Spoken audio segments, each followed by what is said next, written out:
저희 다 함께 본문 말씀 읽도록 하시겠습니다. 시편 59편 말씀입니다.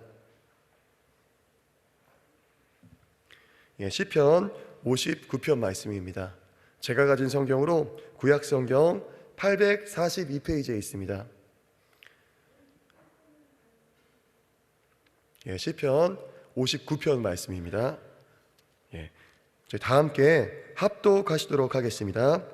나의 하나님이여, 내 원수에게서 나를 건지시고 일어나 치려는 자에게서 나를 높이 드소서. 사악을 행하는 자에게서 나를 건지시고 피 흘리기를 즐기는 자에게서 나를 구원하소서. 저희가 나의 생명을 해하려고 엎드려 기다리고 강한 자가 모여 나를 치려 하오니 여호와여, 이는 나의 범과를 인함이 아니요 나의 죄를 인함도 아니로소이다. 내가 허물이 없으나 저희가 달려와서 스스로 준비하오니 주여, 나를 도우시기 위하여 깨사 감찰하소서. 만군의 하나님 여호와, 이스라엘의 하나님이여, 일어나 열방을 벌하소서. 무릇 간사한 악인을 긍휼히 여기지 마소서. 저희가 저물게 돌아와서 개처럼 울며 성으로 두루 다니고 그 입으로 악을 토하며 그 입술에는 칼이 있어 이르기를 누가 들으리요 하나이다.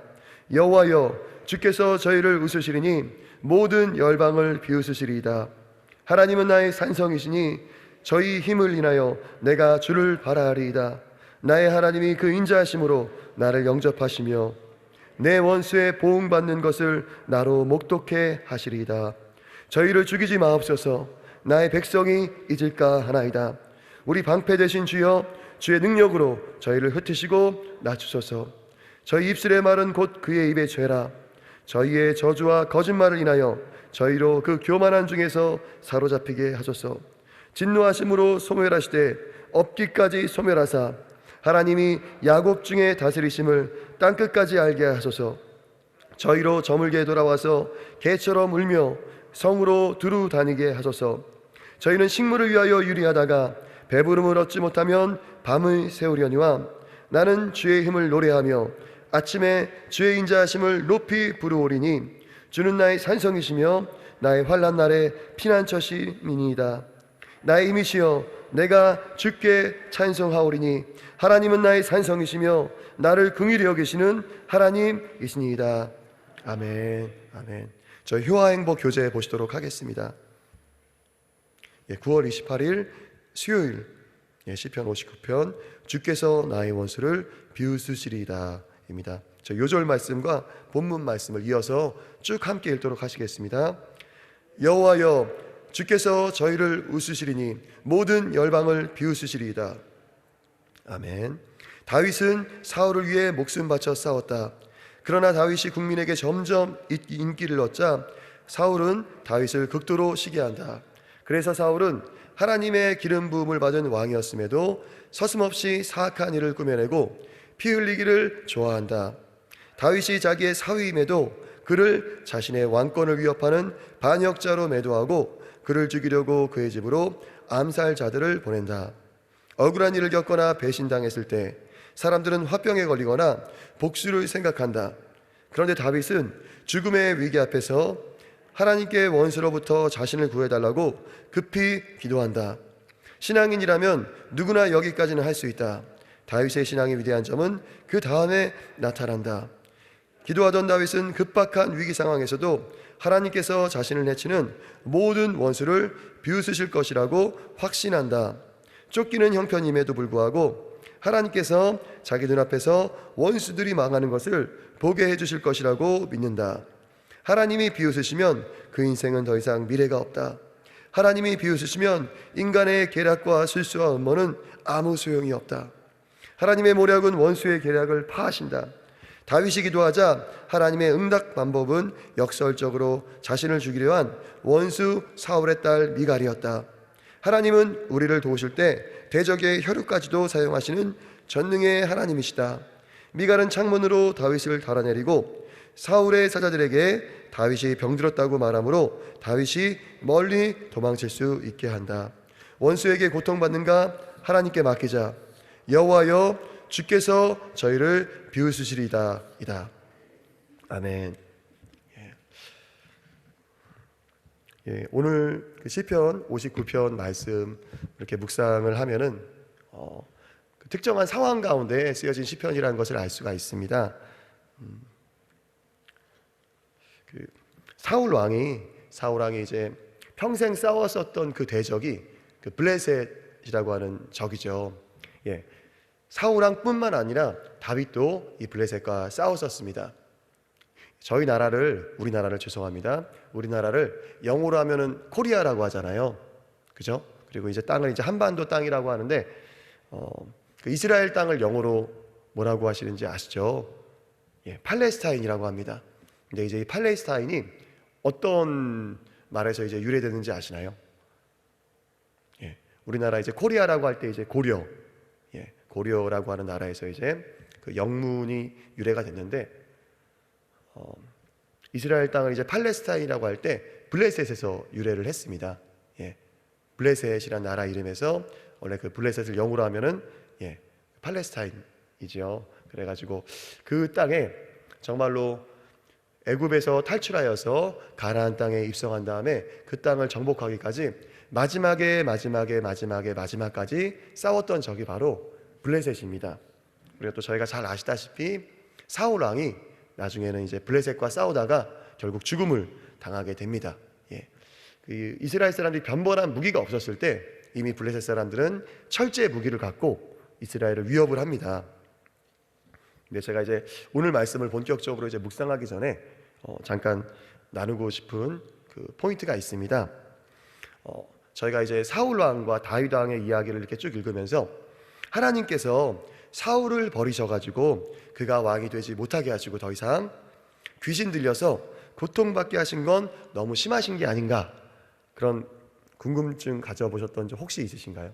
예, 저는 있습니다. 성경을 보면서 사실은 지금도 성경을 보면서 100% 이해되지 않는 부분들이 있습니다. 믿고 신뢰하지만 머리로는 사실 이해 안 되는 부분들이 있는데, 어렸을 때 이제 성경을 보면서 이해가 안 됐습니다. 하나님께서 어떻게 사람을 버리시고 죄를 지었다고 해서 그렇게 큰 죄도 아닌 것 같은데 근데 이제 버리고 그 사람이 이제 귀신 들려서 고통당하게 하시는가. 제가 어린 나이에 사실은 되게 충격이었었습니다. 근데 이제 그 과정을 보면은 하나님께서 결코 사울에게 정말로 악하게 대하신 게 아니라는 것을 알 수가 있습니다. 그 사울 왕에 사실은 그 변질이 있습니다. 예. 버림받게 된 데에는 사울 왕의 어떤 그 변질이 있는데요, 겸손했었던 사울 왕이 교만해집니다. 예. 그 사무엘이 가로되 왕이 스스로 작게 여길 그때 이스라엘 지파의 머리가 되지 아니하셨나이까. 여호와께서 왕에게 기름을 부어 이스라엘 왕을 삼으시고. 그러니까 사울 왕이 처음에 왕이 될 때 스스로를 작게 여겼다는 것입니다.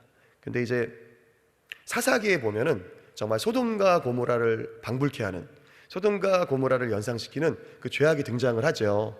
죄악이 등장하는데 베냐민 지파에서 그런 일이 발생을 합니다. 그래서 나머지 11지파에서 베냐민 지파가 이제 회개할 것을 촉구를 해요. 근데 이제 베냐민 지파가 끝끝내 거절을 하자 11대 1로 전쟁이 벌어집니다. 그래서 처음에는 베냐민 지파가 이기는 듯 하다가 결국에는 다 죽게 되죠. 다 죽고 남자 600명만 남게 됩니다. 베냐민 지파가. 그러니까 이스라엘 12지파 중에서 가장 작은 지파가 된 것입니다. 인구 숫자도 가장 적었고 세력도 가장 약했고, 그죠? 그러니까 이렇게 사울 왕이 이 작은 지파 출신에서 겸손한 사람이었는데 왕이 된 다음에 교만해진 것입니다. 그리고 두 번째로 사울 왕은 사울 왕이 저질렀던 그 범죄가 작은 게 아니었습니다. 하나님께서는 사울 왕의 불순종을 통해서 그의 삶이 어떻게 전개될지를 꿰뚫어 보셨습니다. 사울 왕이 어떻게 앞으로 나쁜 짓을 할지를 미리 내다보셨습니다. 사무엘이 가로되 여호와께서 번제와 다른 제사를 그 목소리 순종하는 것을 좋아하신 같이 좋아하시겠나이까. 순종이 제사보다 낫고 듣는 것이 순양의 기름보다 나으니 이는 거역하는 것은 사술의 죄와 같고 완고한 것은 사신 우상에게 절하는 죄와 같음이라 라고 이제 이야기를 합니다. 사울 왕이 하나님의 말씀을 듣지 않고 그 아말렉 사람들을 다 죽이지 않고 아각 왕을 살려주고 그 아말렉 사람들이 갖고 있었던 그 짐승들 중에서 기름진 것들을 남겨두죠. 그리고 이제 변명을 합니다. 내가 하나님께 제사 드리기 위해서 남겨두었다라고 합니다. 그런데 하나님 말씀에 불순종하는 것이 사술의 죄와 같고 우상에게 절하는 죄와 같다라고 이야기를 합니다. 근데 여기서 이제 사술의 죄라고 하는 것은 점 보는 죄입니다. 점 보는 죄. 기름을 기라고 흉한 그 것들을 이제 점을 치는 거예요. 무당을 불러다가. 근데 실제로 사울이 나중에 보면은 나중에 그 엔돌의 그 여자 무당을 찾아가 가지고 그 자신의 미래에 대해서 묻습니다. 그러니까 하나님께서는 사울의 어떤 그 불순종을 통해서 이 녀석이 얼마나 악해질지에 대해서 그의 미래를 꿰뚫어 보셨던 것입니다. 그리고 하나님께서 괜히 사울 왕에게 응답하지 않으신 게 아니죠. 사울 왕이 그 제사장들을 다 죽입니다. 다 죽여요. 다윗을 도와줬다는 이유만으로 그 제사장 당사자만 죽이는 게 아니라 제사장의 가족들을 다 죽이는데 제사장들을 85명이나 죽였고 그 제사장의 가족들 남녀노소 가리지 않고 여자들도 어린아이들도 다 죽이고 어린아이들까지 다 죽이게 됩니다. 그래서 사무엘이 이야기하기를 하나님께서 이제 사울 왕을 버리시고 다윗에게 이제 기름을 부어러 가라, 베들레헴으로 가라라고 할 때 사울 왕한테 생명의 위협을 느껴가지고 하나님한테 하소연을 하지 않습니까? 만약에 사울 왕이 알면은 나를 죽일 겁니다라고 이야기를 합니다. 그 정도로 이제 사울 왕이 변질되고 타락했었던 거죠. 그리고 하나님께서 사울이 더 이상 왕이 되지 못하게 하셨지만 다윗을 보내서 보호해 주십니다. 영적으로 다윗이 보호를 해주는데요. 사울 왕이 귀신 들려가지고 막 번뇌하고 고통할 때 다윗이 수금을 치면서 이제 하나님을 찬양할 때 악한 영이 떠나갑니다. 그리고 육체적으로 다윗이 사울을 보호해 주는데 이 블레셋과의 전투에서 다윗은 나가기만 하면 이기는 거예요. 그죠? 그리고 요나단 왕자가 다윗을 사랑해가지고 아버지 사울 왕의 뒤를 이어서 장차 왕위에 오를 수 있는 왕위 계승 서열 1위인 요나단 왕자가 자신의 왕위를 포기하면서까지 제가 왕이 안 돼도 좋으니까 정말로 다윗을 사랑합니다. 그리고 미갈 공주가 다윗을 사랑하죠. 그래서 다윗이 결혼해서 나중에 사울 왕의 사위가 됩니다. 이로써 다윗은 정식으로 왕의 가족이 됩니다. 그리고 하나님께서 사울 왕에게 끊임없이 기회를 주시는데 강력한 성령 세례를 주십니다. 그러니까 하도 다윗이 사울이 자기를 죽이려고 쫓아다니니까 결국은 도망가다 사무엘 선지자한테 도망을 갑니다. 사무엘 선지자한테까지는 안 쫓아오겠지 하고 도망을 가요. 근데 이제 사무엘 선지자한테까지 군인들을 보내서 다윗을 죽이려고 하죠. 그때 하나님께서 그 군인들한테 성령 세례를 주셔가지고 강력하게 막 하나님을 찬양하면서 춤추게 됩니다. 그 군인들이 다윗을 죽이러 갔다고 하는 그 목적도 잊어버리고 하나님을 찬양하게 됩니다. 그래서 사울이 다른 군대를 또 보내니까 그들도 강력하게 하나님께서 성령 세례를 주셔서 성령을 부어주셔가지고 하나님을 찬양하고 하나님을 높여드리면서 춤춥니다. 근데 이런 일이 3번이나 반복되니까 사울이 직접 가죠. 직접 갑니다. 근데 사울도 결국은 성령 세례를 받습니다. 사무엘 앞에 이르러서는 옷까지 벗어버리고 춤추며 소리치면서 예언을 하고 나서 그날 하루 밤낮을 벗은 몸으로 쓰러져 있었다라고 사무엘상 19장 24절에서 이야기합니다. 그리고 사울의 이 범죄가 어떤 결과를 불러일으키는지 저희들이 성경 전체를 볼 때 사실은 놀라게 됩니다. 그 사울이 살려줬던 아말렉의 후손이 어떻게 하나님의 백성들을 곤경에 빠뜨리는지 성경에 나와 있습니다. 에스더서에 보면은 사울 왕 이후로 약 500년 후에 페르시아 제국 때에 하나님의 백성들, 그 유대인들을 전부 죽이려던 악한 사람이 있었습니다. 그 사람 이름이 누군지 아시죠? 하만입니다. 근데 이 하만이 아각 사람이라고 소개가 됩니다. 아각 사람. 근데 이 아각이 누군지 또 아시죠? 이 아각이 사울 왕이 죽이지 않고 살려줬었던 아말렉의 왕 이름이 아각입니다. 그러니까 이 하만이 사실은 그 아각 왕의 후손인 거예요. 그 사울 왕의 그 불순종이 작은 게 아니었었습니다. 사울 왕이 살려줬었던 아각 왕의 후손이 500년이 지나가지고 이 유대인들, 하나님의 백성들을 전부 전 세계에 있는 유대인들을 몰살시킬 계획을 세우고 그 실행 직전까지 갑니다. 그리고 이들과 싸웠었던 모르드게와 에스더가 또 베냐민 지파 출신입니다. 자, 이제 본문 말씀을 나누면요, 그러니까 저희가 하나님께서 저희한테 어떤 것들을 말씀하실 때 그게 작은 게 아니에요. 작은 게 아닙니다. 절대 작은 게 아닙니다. 순종은 해도 되고 안 해도 되는 게 아니라 꼭 해야 되는 겁니다. 저희가 순종하지 않으면은 그 불순종이 어떤 결과가 될지 저희들은 몰라요. 저희들은 모릅니다. 그래서 하나님 말씀에 우리 순종하시는 성도님들 되시기를 축복합니다. 아멘. 그리고 이제 또 예언의 기능을 한번 보면은, 사울왕이 하나님께서 자신한테 응답을 안 해주시니까 결국 무당한테 찾아가잖아요. 그러니까 무당이 예언했었던 게 너 전쟁에서 죽을 거야, 이제 죽을 거야 라고 이제 이야기를 합니다. 근데 이제 하나님께서는 그런 식으로 사람을 공포로 몰아붙이지 않으세요. 어떤 사람이 기도하다가 우리 성도님들한테 내가 우리 성도님 위해서 기도해봤는데 앞으로 나쁜 일이 일어날 것 같아, 이러면은 듣지 마셔야 됩니다. 듣지 마셔야 됩니다. 하나님께서는 그런 식으로 사람을 공포에 질리게 하지 않으세요. 절대 그러시지 않습니다. 아버지 야곱이 이제 죽을 때 자신의 12아들에게 예언을 해줍니다. 그래서 시므온과 레위한테 예언을 해주시는데 축복의 예언이 아니라 거의 뭐 저주에 가깝습니다. 그 시므온이랑 레위가 가장 성격이 나쁜, 정말로 성격이 괄괄한, 그래가지고 막 그 자신의 여동생이 성폭행을 당했을 때 자신의 여동생을 성폭했었던 그 당사자만 죽이는 게 아니라 그 성사람들을 전부 몰살시켰던 사람들이 시므온과 레위입니다, 주도적으로. 근데 이제 그 형제들을 야곱이 이제 미래에 대해서 예언해 주는데 흩어질 것이다 라고 이제 예언을 해줍니다. 창세기에 나와 있죠. 창세기에 나와 있는데 그 예언이 어떻게 성취되냐면은, 시므온 같은 경우에는 그 지파의 힘이 약해져 가지고 마땅히 어떤 땅을 차지해 가지고 거기에 자리를 잡고 딱 공고하게 그 가나안 땅에서 정착하는 게 아니라 힘이 약해져 가지고 막 여기저기 흩어져 살다가 결국 유다 지파에 흡수됩니다, 나중에. 근데 레위 지파는 저희가 잘 아는 것처럼 하나님께 순종했을 때, 모세가 나온 지파가 바로 레위 지파죠. 하나님께 순종하고 하나님 뜻에 따라서 살기를 결단했을 때 제사장 지파가 되고 하나님을 섬기는 지파가 돼가지고 레위 지파는 제사를 드리기 위해서, 그리고 하나님의 말씀을 가르치기 위해서 이스라엘 전역에 흩어집니다. 그러니까 시므온과 레위가 야곱이 예언해 줬던 것처럼 똑같이 흩어져서 살아요. 똑같이 가나안 땅에서 흩어져서 사는데, 시므온 지파는 그 불순종했었던 그대로 그냥 흐지부지 살다가 그 지파의 미래조차도 흐지부지하게 끝납니다. 그러나 레위 지파는 하나님께 순종하기를 결단하고 정말로 하나님 말씀 가운데 자신을 복종시켰을 때 정말로 축복받아가지고 역전이 일어납니다.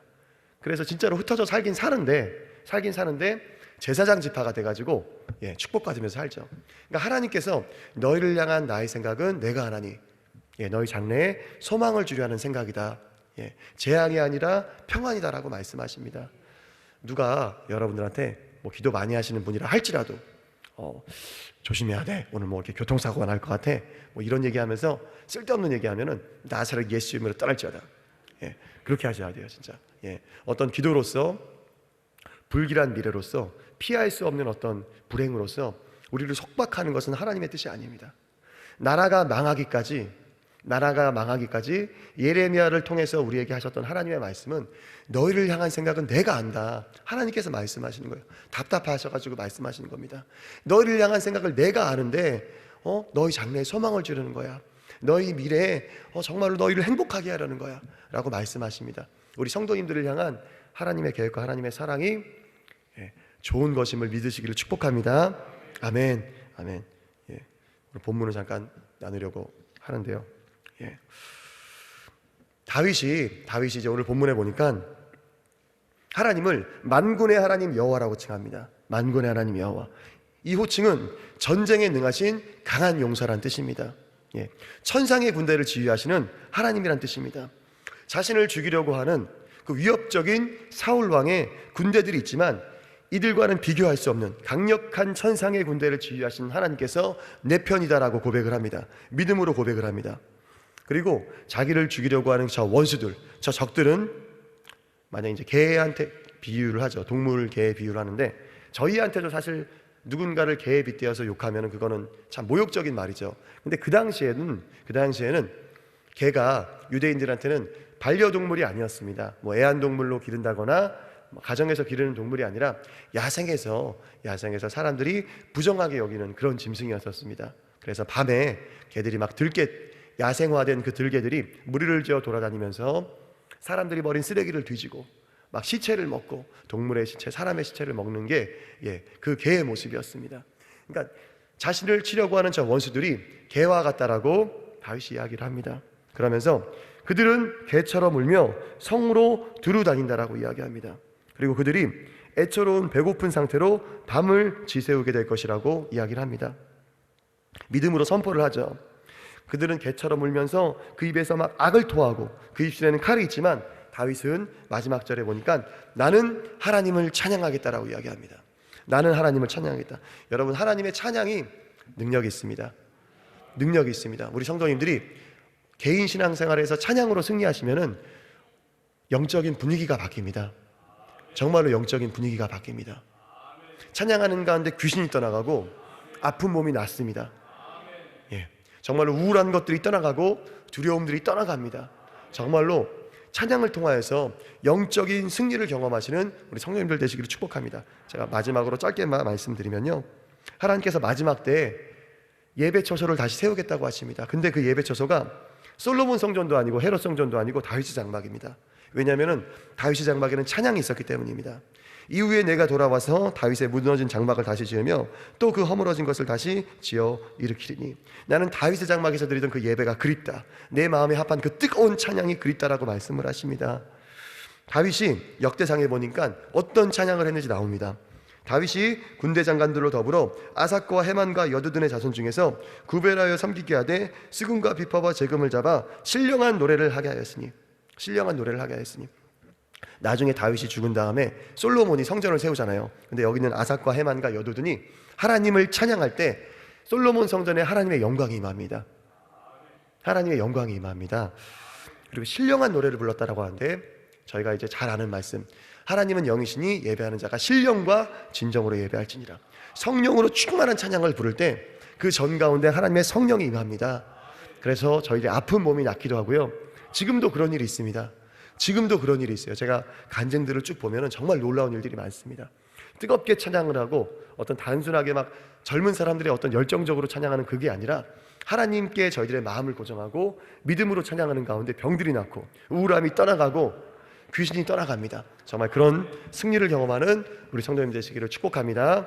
아멘. 저희 주기도문으로 말씀을 마치겠습니다. 하늘에 계신 우리 아버지여, 이름이 거룩히 여김을 받으시오며 나라에 임하옵시며 뜻이 하늘에서 이룬 것 같이 땅에서도 이루어지이다.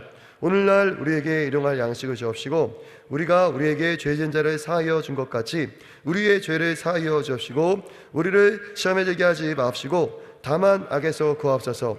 대개 나라와 권세와 영광이 아버지께 영원히 있사옵나이다. 아멘.